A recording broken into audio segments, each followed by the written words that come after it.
Subscribe to our YouTube channel and press the bell icon to get the latest updates. The Prince Off the Cuff, presented by IIFL Wealth and Asset Management, Corporate Partner AU Small Finance Bank, Airline Partner SpiceJet. Hello and welcome to the 100th edition of The Prince Off the Cuff with Editor-in-Chief Shekhar Gupta in conversation with author Amish Tripathi. Until now, we were not knowing very much about Suhail Dev, except that we knew that there was a small party of a small caste group in eastern Uttar Pradesh that was named after Suhail Dev. So who was he? How does he come to your mind? And are you and Narendra Modi sort of either communicating directly or through telepathy? No. I'm just a simple author. But I think King Suhail Dev, I'm delighted, the Honorable Prime Minister mentioned him, King Suhail Dev, because King Suhail Dev is perhaps the most consequential Indian historical hero who you've not heard of. Right? Let me take you back 1,000 years ago. The military superpower of the world from the 11th to the 16th, 17th century were the Turks. The Turks are originally not from Turkey. They are originally from Central Asia. Right? And they were the most brutal warrior race the world has ever seen. Right? Almost every kingdom fell to them. And they attacked the Arab world, they attacked India, they attacked Europe. They were the foot soldiers of the Mongol invasion into China. Who we call Delhi Sultans and Mughals were actually Turks. The Mughals did not call themselves Mughals, they called themselves Temuriya, which we call them Mughals. Temuriya means the descendants of Temur. Temur was a Turk. So just to give you an example, Temur the Turk killed 5% of the world's population over 800 years ago, when it wasn't easy to kill 5% of the world's population. Remember, no nuclear bombs, no dynamite, no machine guns. If you wanted to kill people, you had to do it the hard way. Behead, stab. In that way, he killed 5% of the world's population. It was a warrior race like the world has never seen. Right? And from the 11th to the 16th, 17th century, wherever they attacked, people used to fall to them. Right? Mahmud Ghazni was a Turk. He attacked India in the 1020s. Okay. And, the next Turkic invader was Muhammad Ghori. And our establishment historians tell us that is when the quote-unquote Islamic rule began. I think our establishment historians have done a disservice to India. If you don't call the British colonial rule the Christian rule, why do you call the Turkic colonial rule the Islamic rule? Are they trying to say that they were Indian Muslims ruling us? They are wrong. Indian Muslims weren't ruling us. Indian Muslims were as oppressed as the Indian Hindus. It was a foreign invasion. There were foreigners ruling us. Coming back, Mahmud Ghazni came in the 1020s. Muhammad Ghori came in the 1190s. So the time gap between them is 160 years, over 160 years, which is a freaking long time. Right? The British Raj lasted just around that much time. Right? How come the Turks did not come back to India for 160 years when they were going around massacring much of the known world at that time?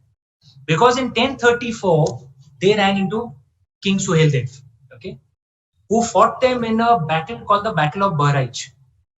And he killed the Ghaznavid Turk army down to the last man. The defeat was so devastating that the Turks, there were various tribes of Turks. Ghaznavid Turks were one tribe. There were various tribes. No tribe of Turks came back to India for 160 years. Isn't this a hero we should know of? He got us 160 years of peace.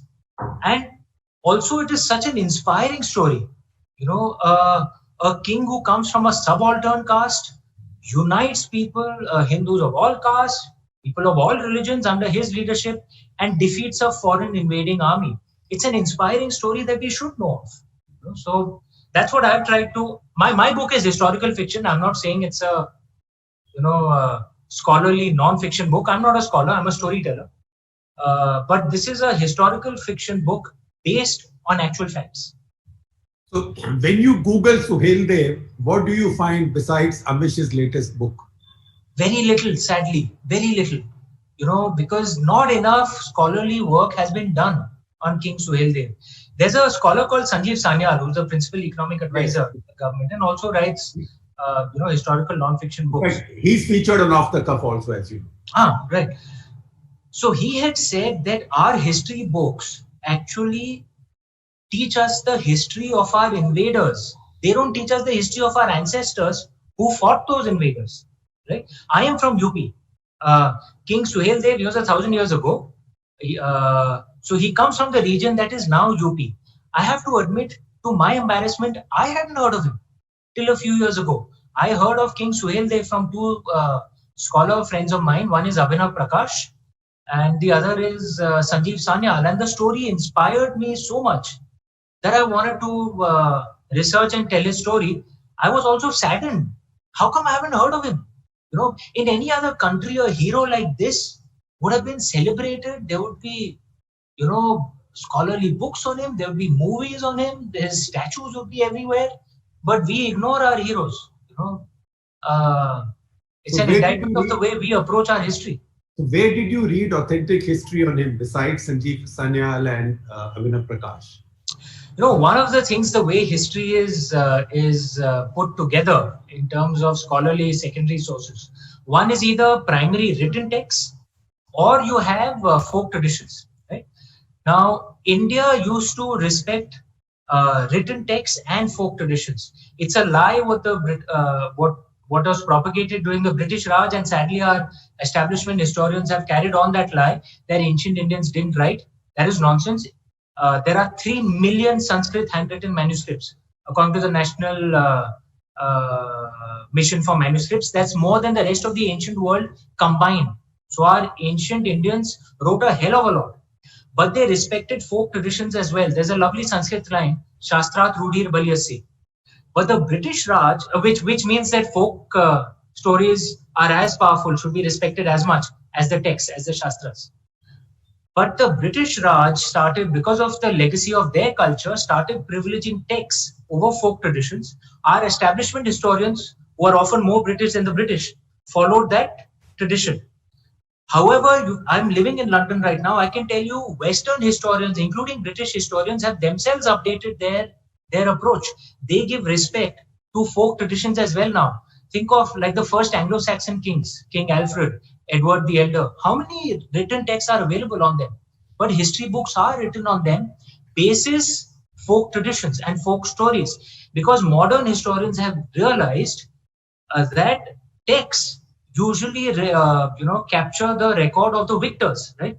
Especially if the victors are like the Turks, who believe in burning all universities and destroying temples and all old records, right?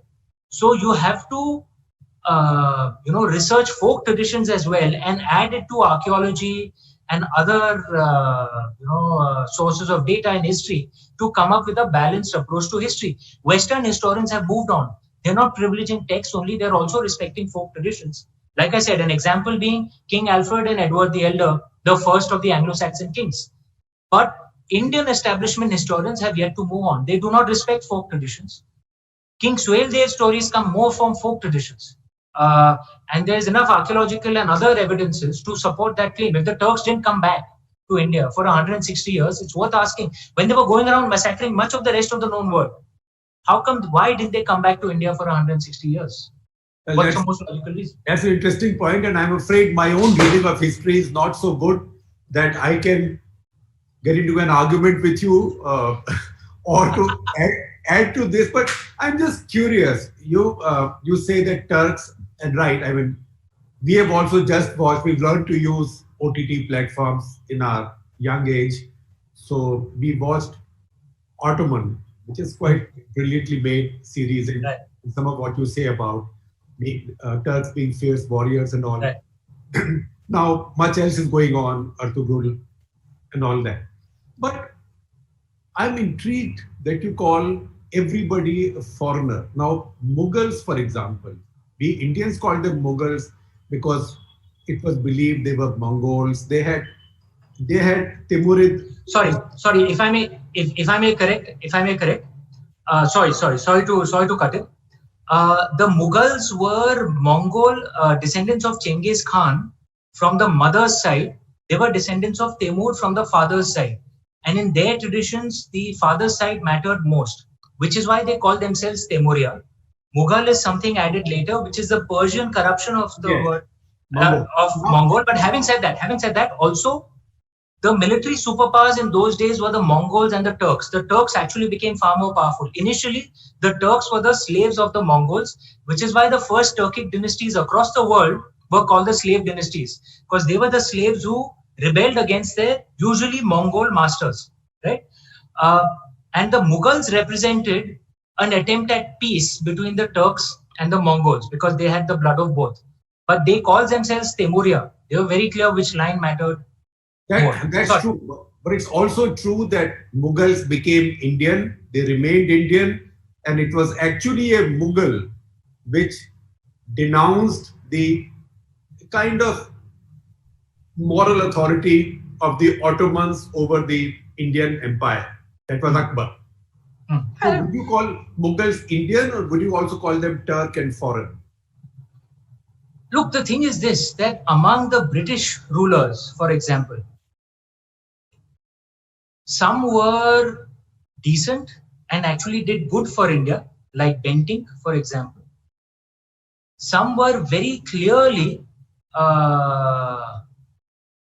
bad for India, like Robert Clive and Dalhousie. They were brutal, barbaric people. Over time, some of the British got incorporated into India through the Anglo-Indians, because some kept themselves as foreign. Was Akbar a relatively good king among the Turks? Yes, he was. Right? He was certainly not as brutal as Alauddin Khilji was, or as Mahmud Ghazni was, or Muhammad bin Tughlaq was, who were, Hitler times 1000. Okay? But would Akbar have looked like an Indian to us? No, Akbar did not look like Hrithik Roshan or Prithviraj Kapoor. Well, most of the Indians don't look like Hrithik Roshan or Prithviraj Kapoor. Yeah, but he wouldn't have looked like Prithviraj Kapoor either. The Amar Chitra Katha comics are lovely, but no, he wouldn't have looked like that. To us, he would have looked Chinese. He would have had Mongoloid features. Right? Alauddin Khilji wouldn't have looked like Ranveer Singh. To us, he would have looked Chinese. What did they think of themselves? Read the list of nobles. Okay. And those texts are available. There was a time when finding the ancient text was difficult. Now, in the age of the internet, texts like Babannama, Tarikh-e-Farishte, Akbarnama, these are all easily available. Read the list of nobles. You find very few Indian Muslim names in there. Almost all the nobles would be either Turks or Persians or some Arabs, right? They wouldn't have spoken Urdu. Okay. Again, regardless of what Indian films tell us, Razia Sultan wouldn't have spoken Urdu. She would have probably spoken Turkic or Persian, which to most Indians, we wouldn't have understood. Right?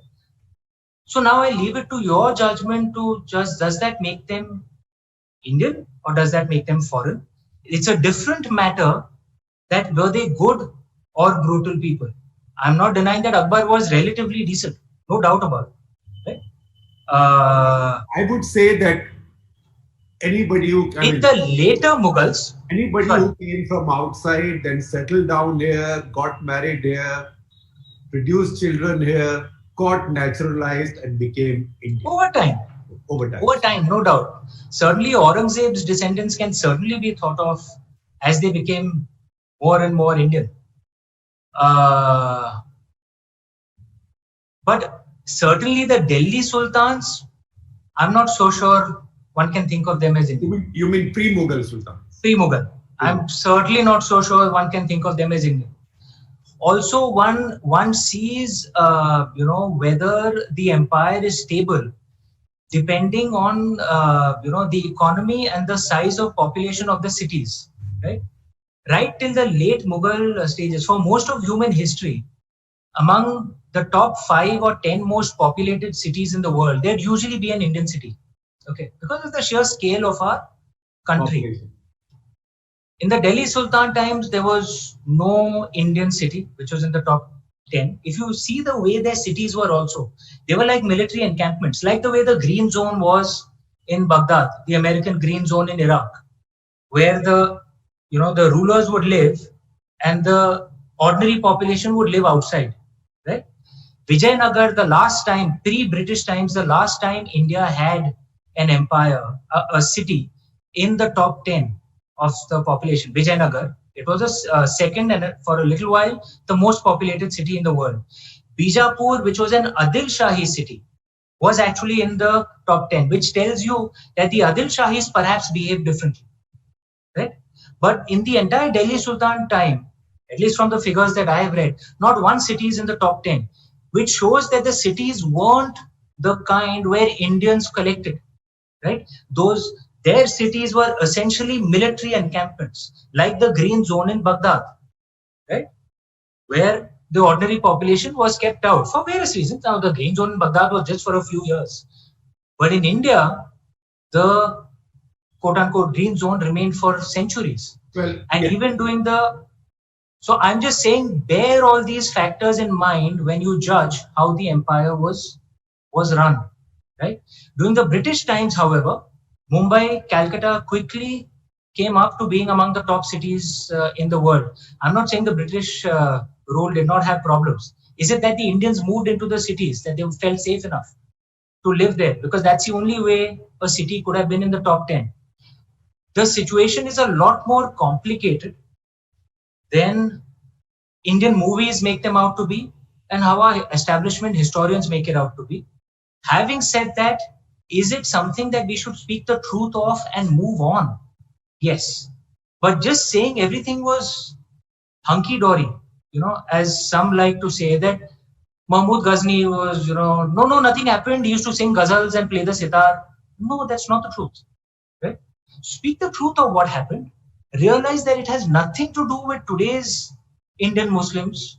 Right? They were foreigners. They would have looked foreign to us. Right? Accept the truth of that, and only then can we move on.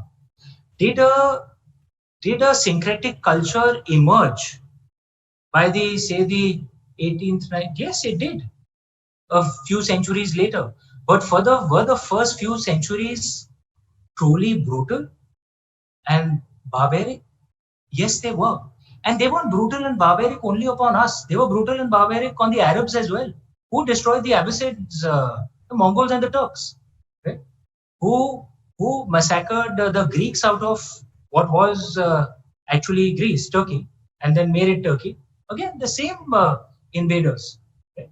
So they weren't being particularly brutal and barbaric upon India. They were brutal and barbaric upon much of the world. I mean, so now it's quite the in thing to attack left historians as being anti-Hindu or as having sort of airbrushed that history to secularize it, right?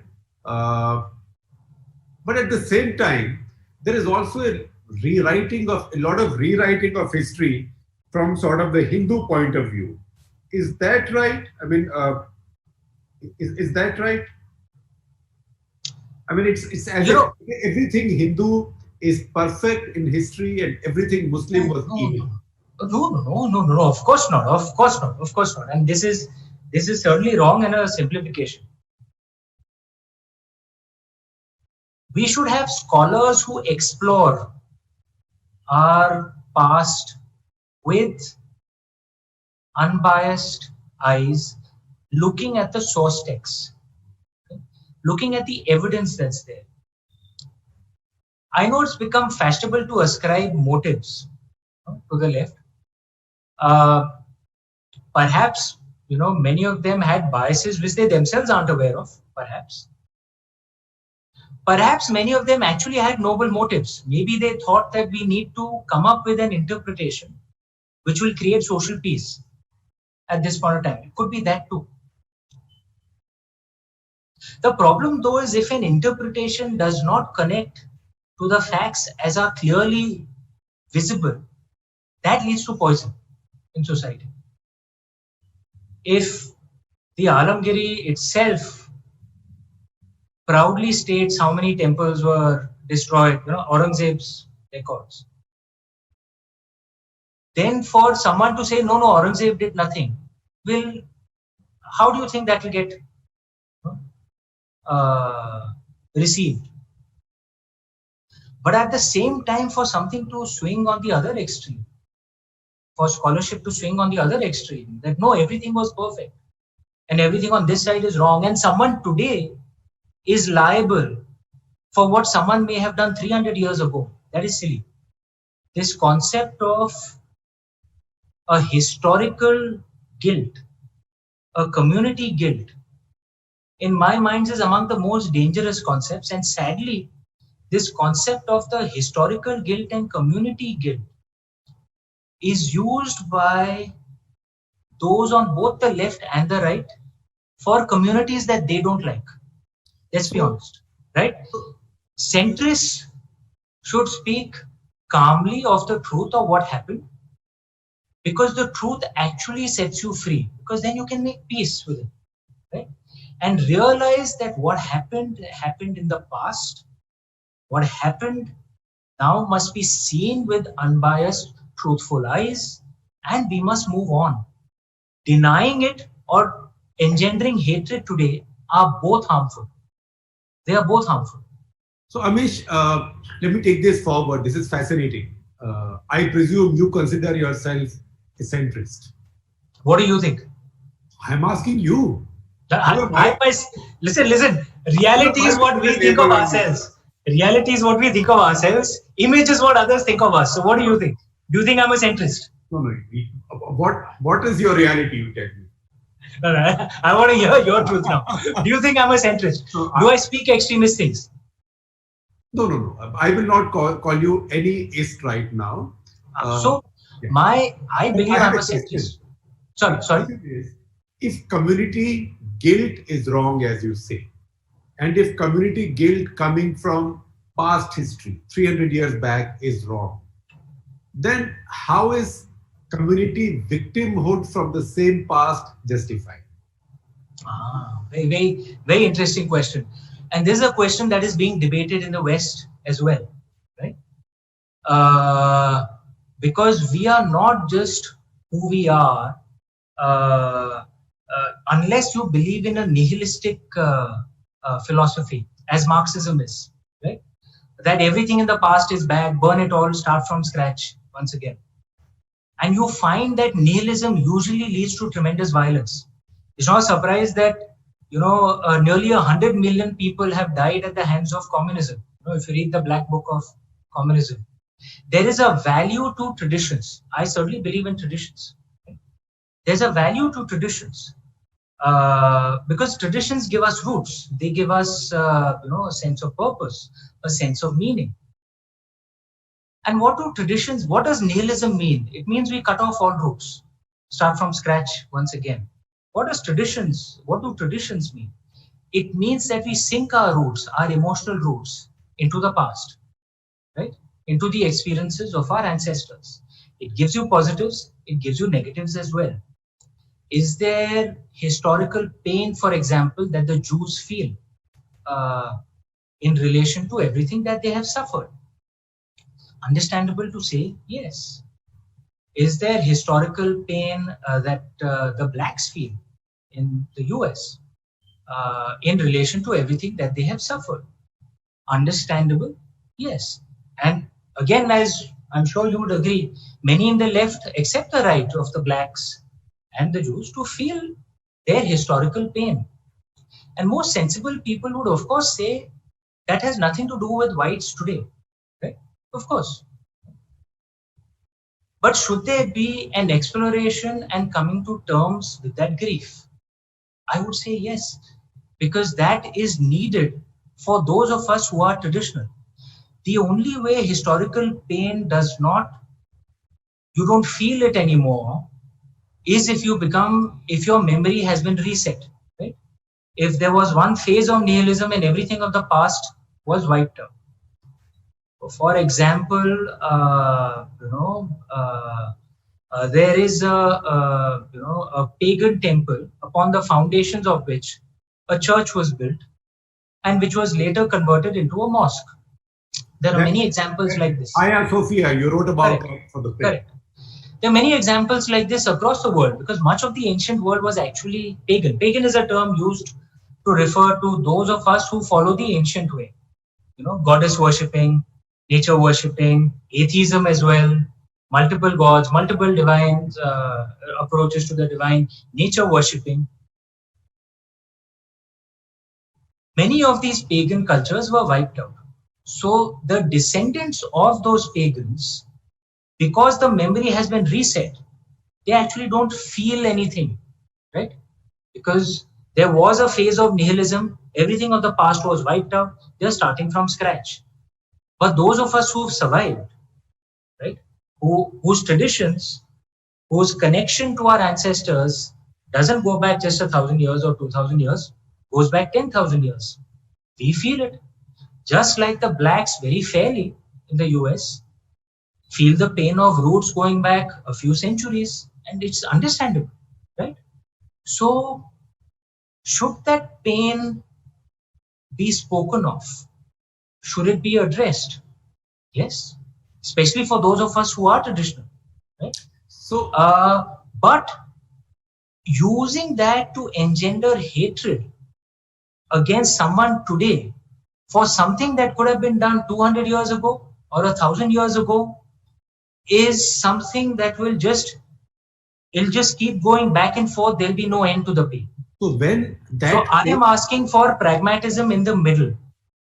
Either extreme, where depending on the community that the opinion maker is speaking of, that this community has a right to feel pain, this community has no right to feel pain, then that doesn't work, no? Yeah. Okay. Point taken. But then, taking the same logic forward, can you select a pain delivered 500 years ago, and then go with your thesis that there is no community guilt from the past, but you have community victimhood from the same past? Can you use that victimhood then to go and destroy a mosque made 500 years ago, about which you have agreements, and then start building a temple on it? I know the Supreme Court gave an order, but where then your people who symbolize your state, a democratic state, that's Prime Minister, the governor, who represents the constitution, they all attend. So how do the two square? I will not comment on something that, in the matter you spoke of, which is still sub judice, right? The older matter. What is so that I should not. Sub judice is. But I've said already. That is sub judice. I've said already. Who broke the mosque? What is not sub judice is that the mosque was broken. Of course. Because the Supreme Court has said I will say again, an egregious crime. So I will say again that we have to find a way to make peace. And since we are the only pagan cultures that have survived till today, there was, a truly great leader called Nelson Mandela, who accepted the truth of the historical pain that black South Africans went through. And his reaction was not to tell the blacks that no, nothing happened. Move on. The same with Jews after the Holocaust. He didn't tell them that no, your oppressors were lovely people playing the sitar all the time. Learn to love them. No, he didn't tell them that. He said, let's have a Truth and Reconciliation Commission. That's precisely what I'm saying. Speak the truth of what happened and then find peace in the today. Because that is the only way we can move forward without poison. Why am I trying to, and I suggest this to everyone, especially those of us who are Lord Shiva worshippers. What did our God do? There was a time when poison had been released, right, into the universe. The Sagar Manthan. Right? And what did Lord Shiva do? That there is poison that has been released which will hurt everyone. We can either be a source of adding more poison, or we can say, no, there's no poison, ignore it. Or we can be like Lord Shiva, take that poison, drink it up, right? Find some way to find reconciliation. I think what South Africa did is something worth exploring. Can there be a Truth and Reconciliation Commission of speak the truth of what happened, what our civilization suffered? And I want to state once again, our civilization was not the only civilization which suffered it. Civilizations across the world suffered it. Right? Read, and there are many books on this. And Catherine Nixie's, for example, The Darkening Age. Right? There are so many books which speak of it. The difference in India is that the old pagans survived. So therefore, we still feel the pain, which means we have to speak the truth and find some reconciliation without engendering hatred today. Ignoring the past and saying, no, nothing happened, they were lovely people, right? Or swinging on the other extreme, saying that we need, we should spread hatred today. Both these extremes aren't good for the society today. What is good for the society today? Speak the truths and make peace with it. Amish, I have a question for you from Rama Lakshmi, who's our opinion editor, who you know well. Hi Rama, how are you? Who's a tough editor. So she wants to know, is Ram a historical figure or the greatest Indian literary hero? I wish Rama was here because I could ask her a counter question then. See, the thing is this, that I'm not a scholar. Okay, so I cannot study and give you historical evidence. There was a time when many people believed that Troy didn't exist. Like I said, I'm in the West now. Traveled to Turkey 2 years back. Now there are some who've actually found evidence a few years back, and perhaps, and there is an approach among some historians in the West that maybe a story akin to the Iliad perhaps did happen, right? And then of course many things got added onto it. Now there has to be a scholarly analysis of the Ramayana, especially of the Valmiki Ramayana, which is the original one, to see, is there a basis for a historical fact? Now this I'm trying to address it from a scholarly perspective. Let me give you a few examples of what could be studied. The earth, we are told that the earth rotates. That's what we learned in school. Rotates and revolves, right? Rotates around its own axis, revolves around the sun. Right? But in actual fact, if you've seen a top which rotates, it doesn't rotate in a fixed way. The top wobbles as well. The earth wobbles like that as well, right? So it rotates, revolves, and wobbles. The wobbling is such that it comes back to its original position every 26,000 years, right? Now, because the earth is a sphere, it rotates and wobbles, okay? Because the earth wobbles and the earth is a sphere, the sky also changes as the earth wobbles. If you're standing on the earth and the earth is wobbling, the sky will also appear to shift for you, okay?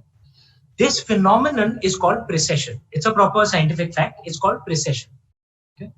Now, there's a software to show that if a sky is described in a certain way, at what date would the sky have actually been that way? You can calculate it because of precession.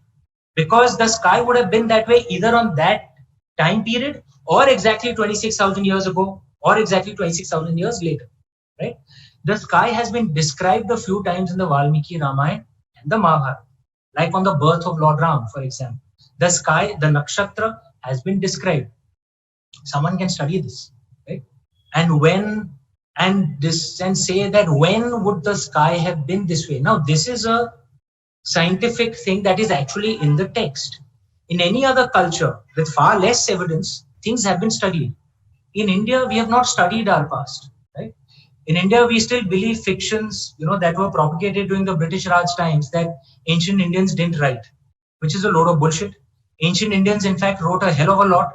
There are 3 million Sanskrit handwritten manuscripts. You mentioned that. According to the National Mission of Manuscripts that survive till today, that's more than the rest of the ancient world combined. Yes. So ancient Indians wrote a hell of a lot. The idiots are us, our generation, and the last 100 years of Indians who have not studied those texts. So there is a lot of evidence that can be looked at to study, is there a historical basis to this? I would suggest that scholars should study this and then tell us. I'm not a scholar, I'm a storyteller. Okay, we are dependent on secondary sources. In your storytelling, Anurag Chaube wants to know, are you conflicted between mythology and history? this entire debate of mythology's untruth and history's truth is such a Western approach. This very silly. I'm sorry, I don't mean to call Anurag silly. I'm talking about the approach. The approach that this is the truth, and if you don't follow the truth, you're going to go to hell, and burn forever. And there's a very silly, childish, right? Our ancestors used to say there is only one subject in which absolute truth is possible, and that subject is mathematics. Because in mathematics, regardless of your perspective, 2 plus 2 is 4. There is no 2 plus 2 is 5. I don't think it works with all of us. If you give me a simple sum of arithmetic, I might get 3 different answers. But 2 of them would be wrong. There is a right and wrong in mathematics because it's the nature of the subject. It's an exact science.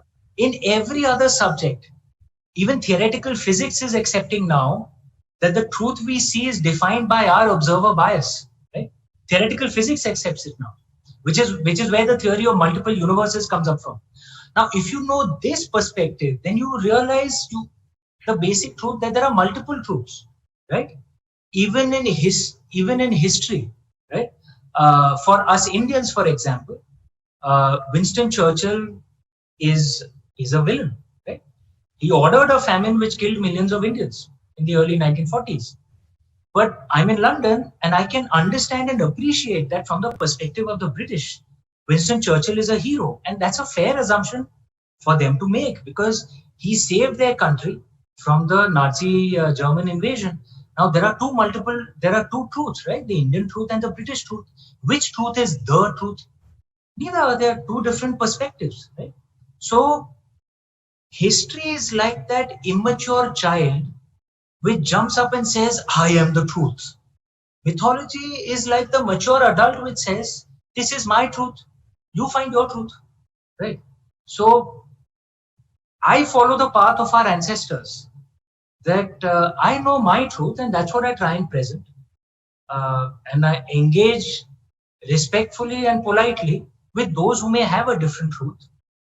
But there is no one truth that at least we are aware of. There is one truth at the divine level, but we are not aware of one truth. At least us human beings aren't. How can we be sure we don't know one truth? Because we are still here. Right? Once we find release and get from the cycle of births and get moksha, maybe we'll know the one truth.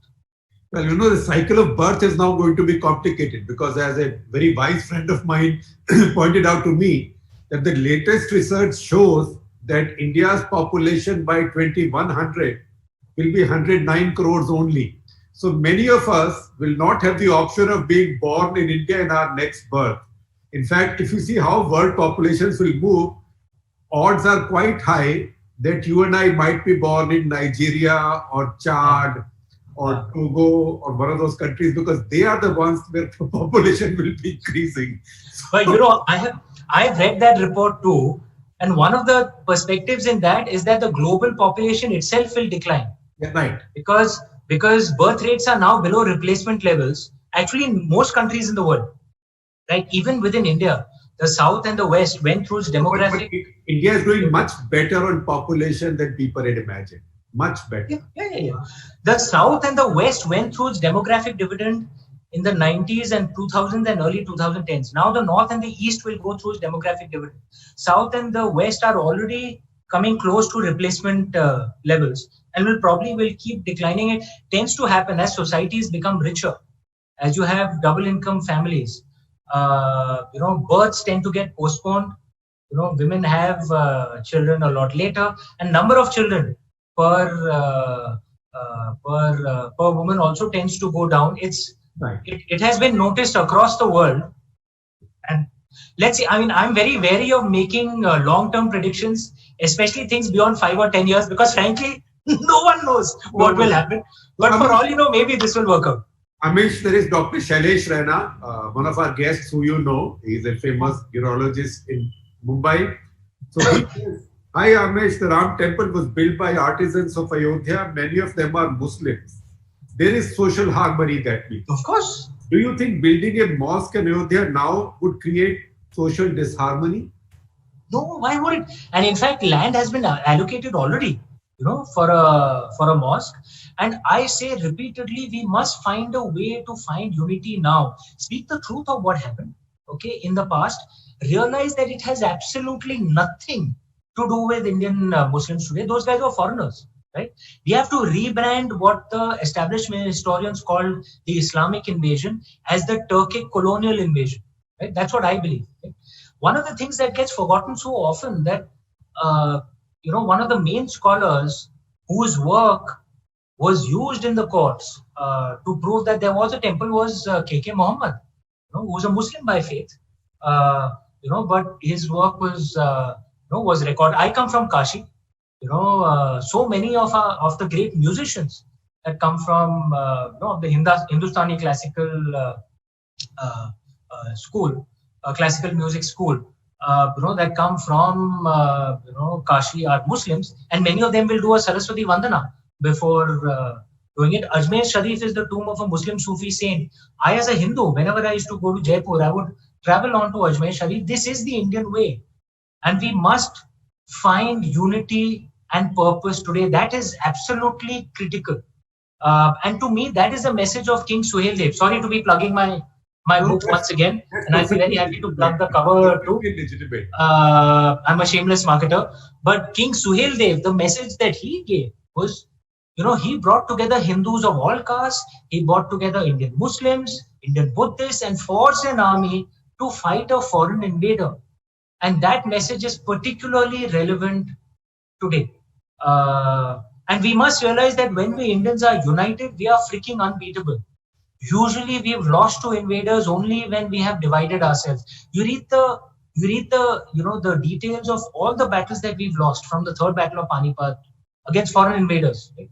You'll find that others didn't need to defeat us. We defeated ourselves with our own internal divisions, either on the issue of religion or on caste or language. We must realize. That's history between the victor and the loser, and usually losers have similar reasons for losing. So I have Shalini Escher, who says, in your vision, is Lord Ram a warrior prince?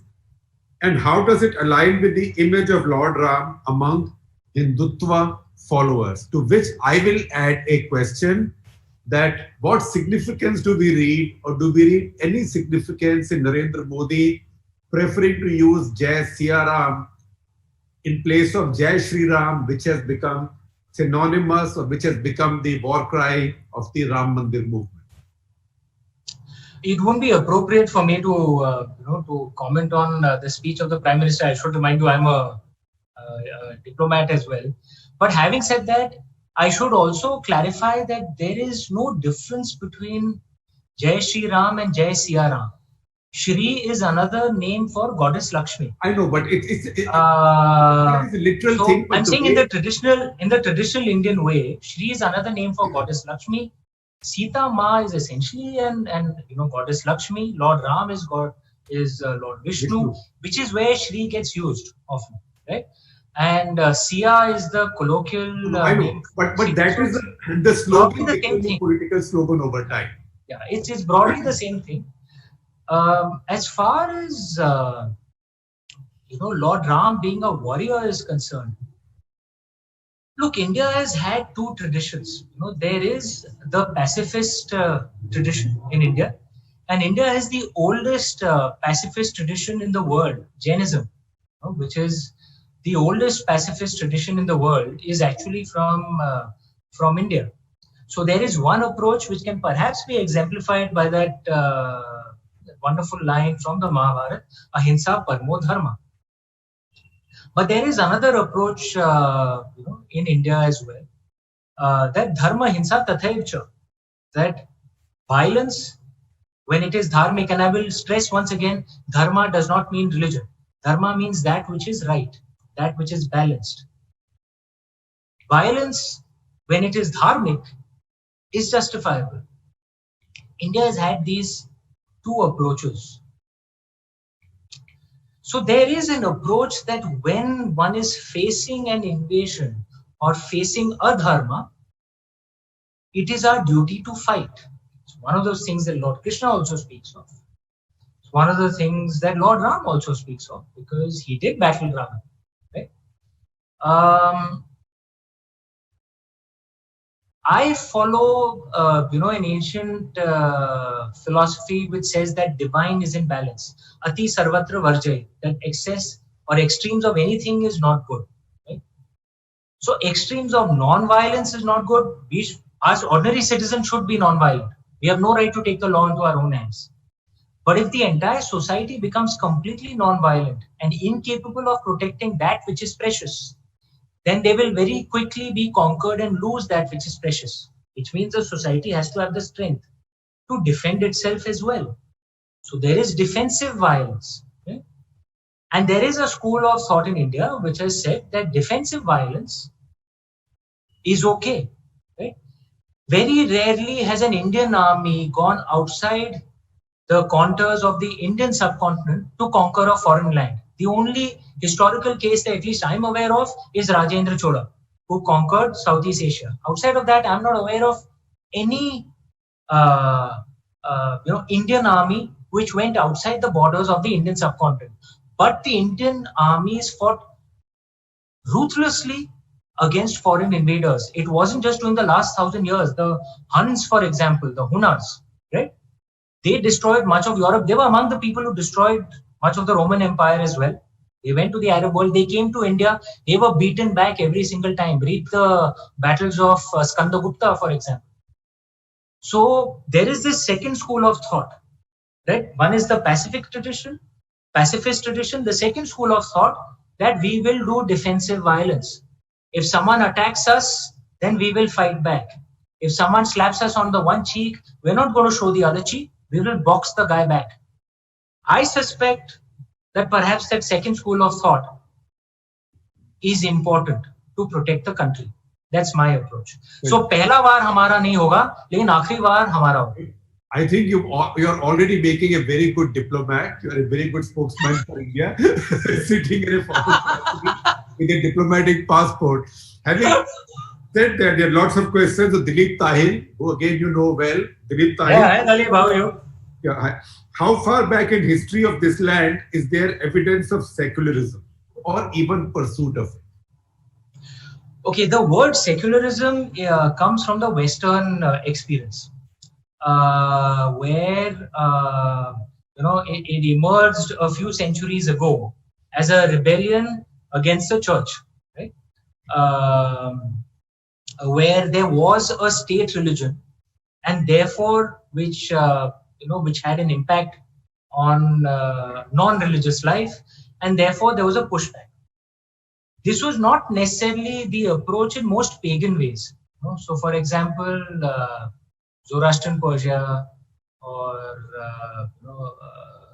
Roman Mediterranean world. It's the same in India. I guess perhaps the word that is more appropriate for India would be pluralism rather than secularism. Or if secularism is translated into Hindi as Sarva Pantha, not Sarva Dharma, Nirpeksh, Sarva Pantha Nirpeksh. Because Dharma is not religion. Dharma is the right way to live, right? It's beyond religion. It applies to all aspects of life. And India, pre-Turkic invasion, never really had a concept of a state religion, ever. It was within the same family, you could have multiple religions. The Mauryas, for example, Chandragupta Maurya, by all evidence, was probably a Jain. Bindusar was an Ajivika. Emperor Ashok was a Buddhist. Then many of the Mauryans who came later, some Hindu, some were Jain, and within the same family, you could have. The Indian approach is perhaps slightly different, where there is equal respect for all religions. I would use the word pluralism a lot more. To secularism. Yeah, pluralism means equal respect for all religions, respecting differences. And this becomes a lot more easier to manage when you have what is called a Chanakyan state rather than an Ashokan state. This is a theory that's been spoken of a lot. A Chanakyan state is essentially a minimal state, right, which interferes in a few aspects of life, and implements it very well. Like, for example, law and order, inter-regional trade. Whereas an Ashokan state would interfere in many things and would therefore become weak. Because if a state tries to do many things, it becomes weak. So again, this concept of pluralism becomes much easier with a Chanakyan state, because it tends to leave most things to society. It doesn't interfere in too many things, right? But like, for example, in a Chanakyan state, any person taking the law into his own hands, the state would come down on that person like a ton of bricks, right? That is completely unacceptable. Right? So Chanakyan state was a minimal state, but efficient. Right. A tough state. Now, I have Sanya Dhingra, my colleague, who wants to ask you something that is more related to your current responsibilities. Okay. She says you spend time at your new job now. How do you now view India's soft power in UK and beyond? Very interesting question, Tanya. Thank you for asking that. One of the things that I feel for a country of our scale and stature,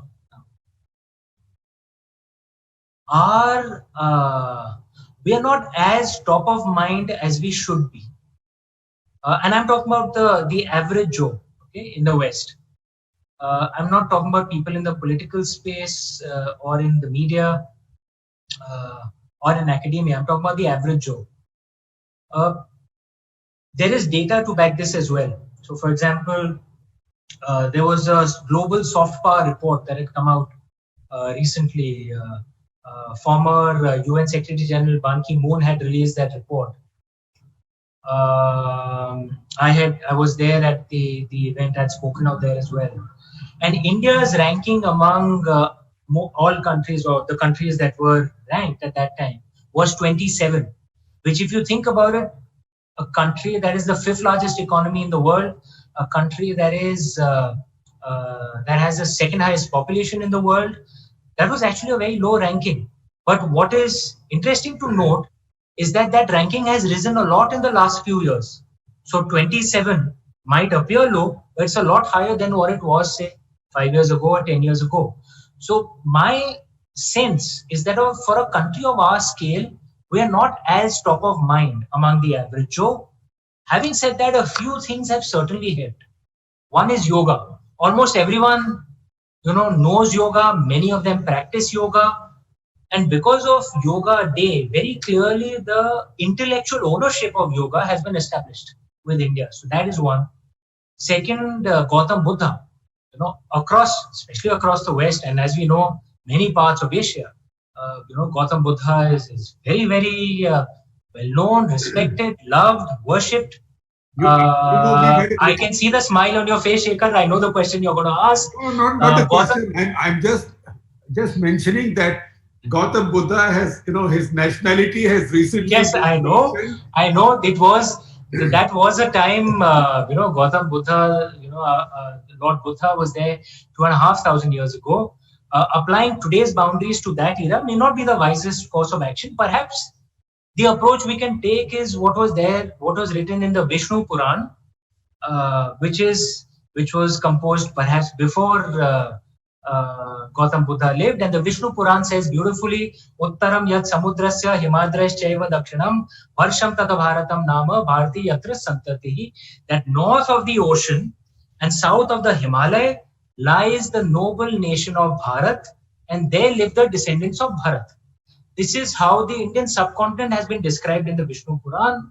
So if we want to say, we can say that Gautam Buddha was from Bharat, which is the term for the entire Indian subcontinent. I do not want to add to any controversy right now. I knew you were going to, Shekhar, I think I should, there's a joke I'd heard once, that someone, who loves a matchbox, that if there's potential for a fire, like you have a red passport, so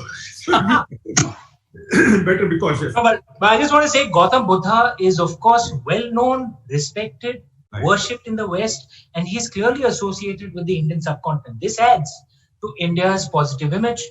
Indian food is hugely popular. So I'm trying to say, India is getting a lot of bad press now. Mainstream global media, Western media. I know that image is there, and I wouldn't, I'm a very proud Indian, but I wouldn't say that everything about India is perfect. I always say, let's listen to those who criticize us, try and learn and improve. Some of that criticism, to be honest, is also a lack of knowledge and ignorance. Many in the Western media actually don't really know that much about India. So we have to educate them. We have to engage with them. But I want to stress once again that among the average Joe, India actually has a reasonably positive image among the average Joe in the West. Because of Gautam Buddha, because of yoga, because of Mahatma Gandhi is very well known, because of the positive image of the Indian diaspora. The Indian diaspora, there's a term I've heard very often out here called the model minority. Indians in these countries are often called the model minority because crime rates are very low among Indians, education levels are very high, income levels are high. Normally Indian diaspora earns more than even the natives. They tend to contribute well in taxes, so they are seen as the Indian diaspora are seen positively on average, by the average Joe in the West, which of course cascades back to the mother country. India as well. So I would submit that among the average people, India has a reasonably positive image, but we are not as top of mind. We have to raise our profile a lot more. That is the key. So I have Yash Rawat asking you a very simple question. Sorry, who? Yash Rawat. Okay, hi Yash. He wants to know which is your favorite avatar of Lord Vishnu? Of Lord Vishnu?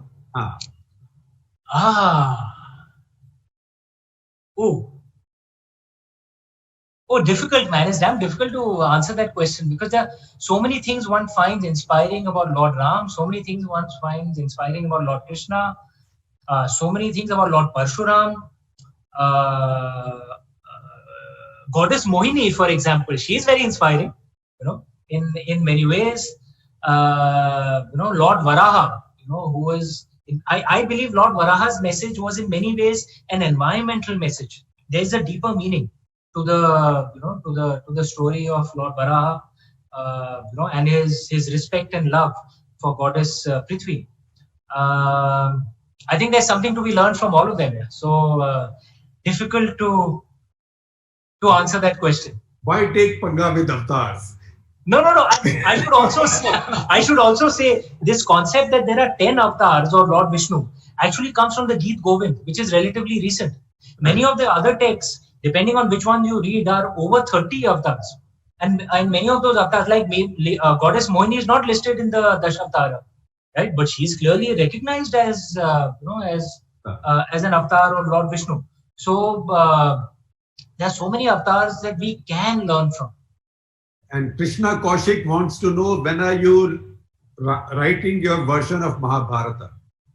Immediately after the Ramchandra series. Ramchandra series is a 5-book series. 3 books have been released till now. I'm writing the 4th book, which I hope to release second half next year. Then the 5th book, and then the Mahabharata. And then now Mrityunjay Pandey, this is an online question on YouTube. He wants to know, he says Hindutva is the popular connotation. The popular connotation is that Hindutva is a term that Veer Savarkar invented. No, not true. Actually, Hindutva as a term was spoken of earlier, before Veer Savarkar. But sorry. And he says, what is the literal meaning, according to you, of Hindutva? The literal meaning, look, Hindutva is a sandhi. Sandhi is a Sanskrit concept where you mix 2 words or 3 words, to create either a new meaning, or often sandhi was also used as an efficient route to write because it would take less space. So Hindutva is a sandhi of Hindu and Tattva. Tattva means, how does one translate this well? Essence. Essence, yeah. I guess that's the closest meaning to Tattva. Yeah. So is the essence of Hinduism is Hindutva. That's the literal meaning of Hindu Tattva. So we have Aditya Narayan who wants to know, he says, it is true that pagan culture has been suppressed around the world. But where do we draw the line on reclaiming our past? Is there a cutoff? It's up to you, no? there are some countries, like I said, many Marxist countries, which cut it off relatively recently. They say anything before a few decades earlier, is all barbarism and has to be burnt. And Marxist countries cause a lot of violence because of that. There are some civilizations which go back 1,000, 1,500 years, 2,000 years. Very few civilizations go earlier. China is a civilizational state. Its roots go back 2,500, perhaps 3,000 years, the period of the warring states. India is perhaps the most is a living culture, the roots of which go back the furthest. Our roots go back 7,000, 8,000 years, perhaps even more. Because till today, I'm a Shaivite, for example. Till today, Shaivites will chant the Sri Rudram, which was composed in the Vedas. Or the Vaishnavas will chant the Purushokta, which was composed in the Vedas. God knows how far back it was. We follow rituals till today, which go back thousands of years, but we've added in some, beauty of the new as well.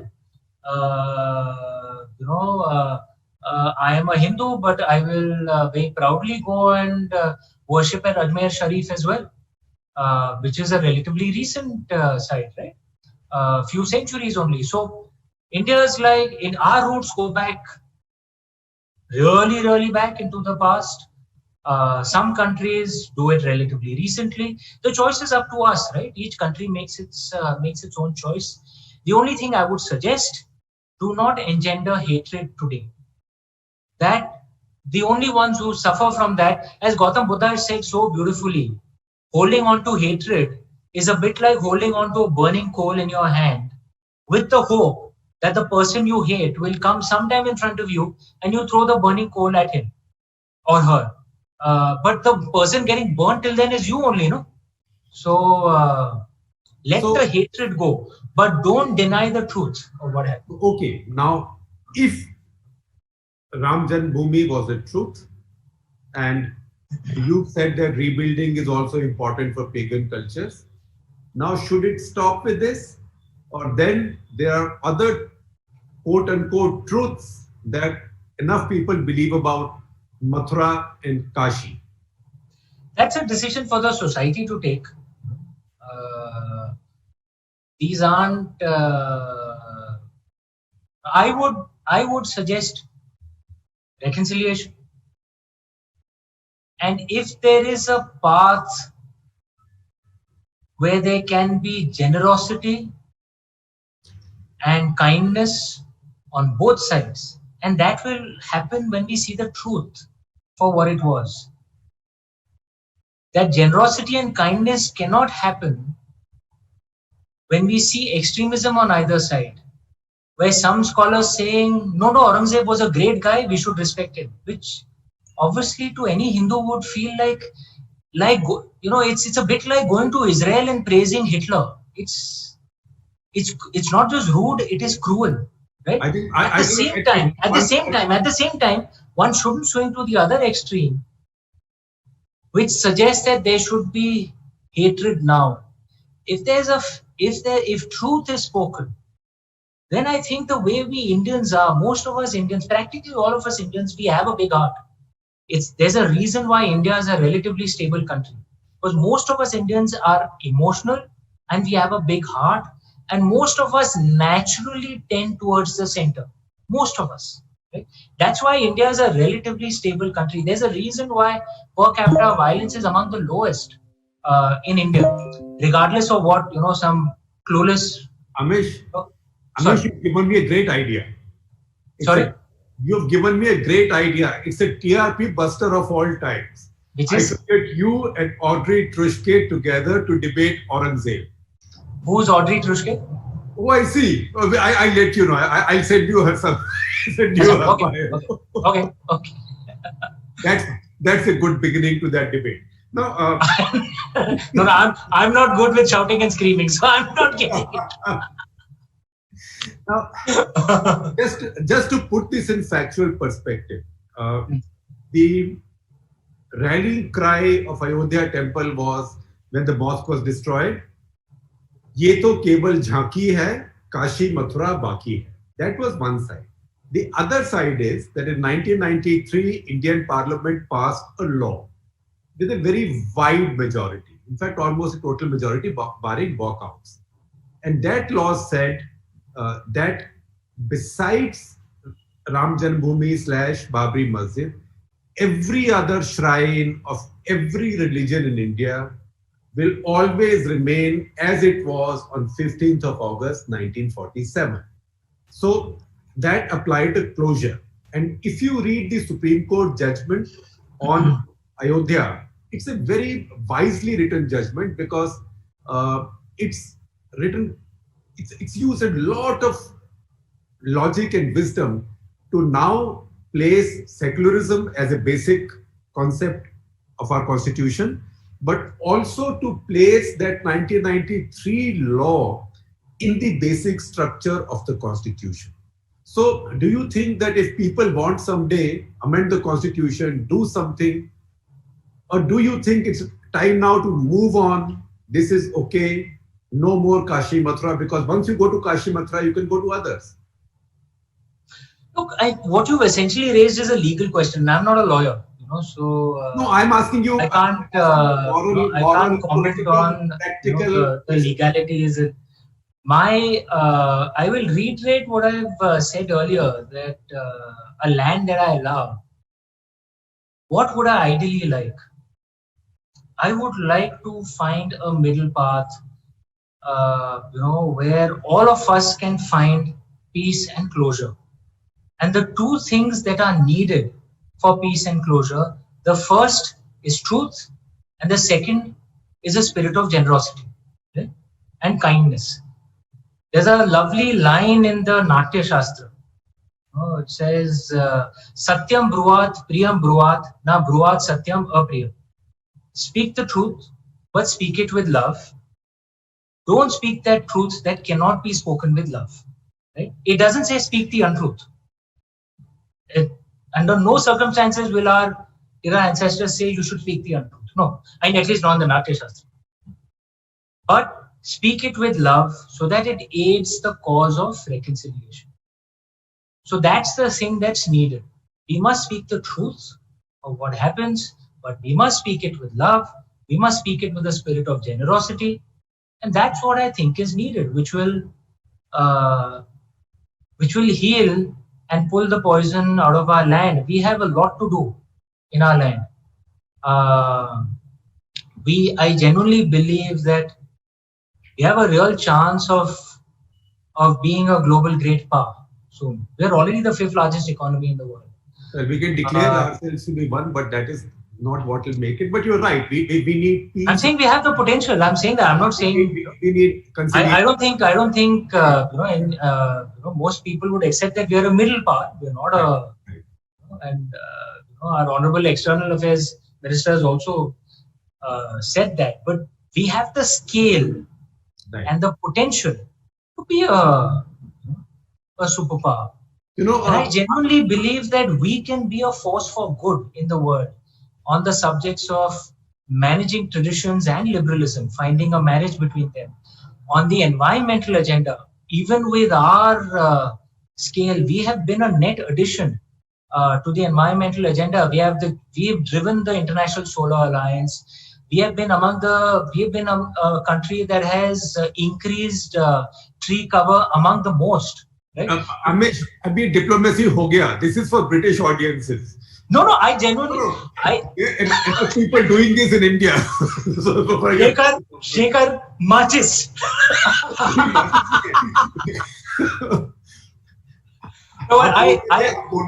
But for that to happen, I think we should work in a united manner and to work for the greater good of everyone. How do we do that? That is a question we should answer. No, you said Natya Shastra says never tell a lie. Actually, our gods tell us that occasionally you can tell a lie or a half lie or a half truth in the national interest. So I knew that immediately. Right. I knew you would quote Yudhishthira, which is why I said Natya Shastra. I didn't say in all our traditions. Now, before we conclude, I know we've taken a long time. Two questions from my young colleagues that I want to ask you. One is Revati Krishnan. She wants to know, do you think it was appropriate for the Prime Minister to go for the Bhumi Pujan ceremony at Ayodhya? Once again, I'm afraid I can't really comment on that. I am a diplomat, but I will say again that, and I've said this earlier, this is a civilizational moment. The rebuilding of the temple is something that is almost a message to the larger world that we are alive, we are Sanatan. It is a civilizational moment. I would stress that. So what has more oomph, destroying a mosque or building a temple? Sorry, what? I said, what has more oomph, destroying a mosque or building a temple? You're trying very hard to light a fire once again. No, and I will do what Mohandas Ramannath used to do very well left. Like just leave the ball. It'll go off the off stump and to the wicket keeper, and I'll just raise my bat. Sometimes it came in and it got bowled. That's possible only in a cartoon. At least on cricket, I know as much as you, if not more. History and mythology.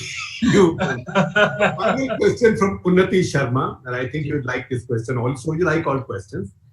How can the publishing industry rightly address the issue of ideological policing and favoritism in it? Because then I also have a question linked to this from, in fact, two questions. Bismi Taskin, these are my young colleagues, who says, how welcoming is the publishing industry towards your books? You identify yourself as a polytheist. Obviously, you are not from the left. And then Priya Krishnamurthy, who has an extension to this question, and she says, freedom of speech is not just your right, but also your livelihood, isn't it?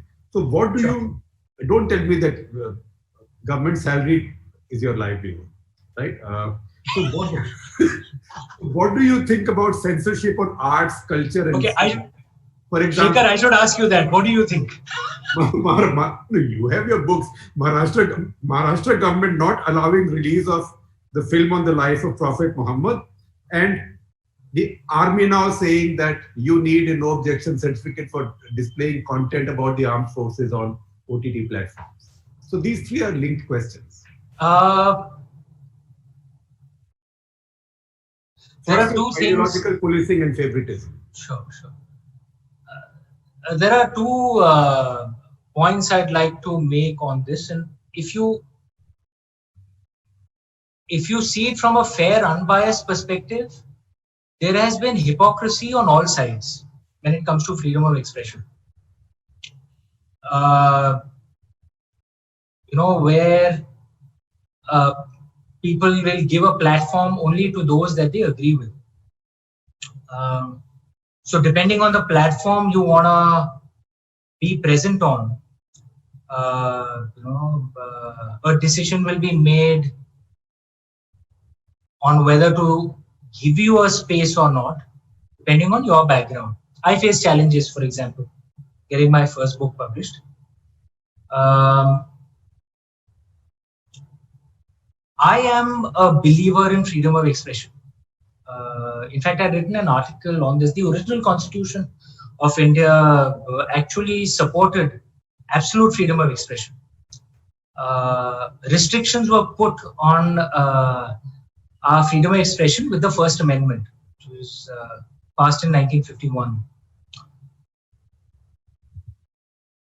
I believe that any society to be stable, to be free, to be innovative, must celebrate freedom of expression. Because only when you celebrate and allow that, you allow multiple viewpoints to come up, and this is the heart of a free society. So I strongly support that. I've spoken of earlier that the First Amendment, at least the parts which restrict our freedom of expression, should be repealed so that the courts will find it easy to defend our freedom of expression. Now, this is one aspect.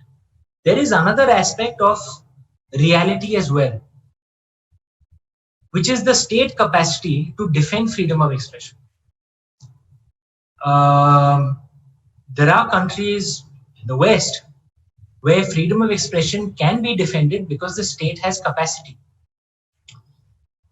I think one of the key problems in India is our limited capacity when it comes to the justice system. Our courts are overloaded. Cases take forever.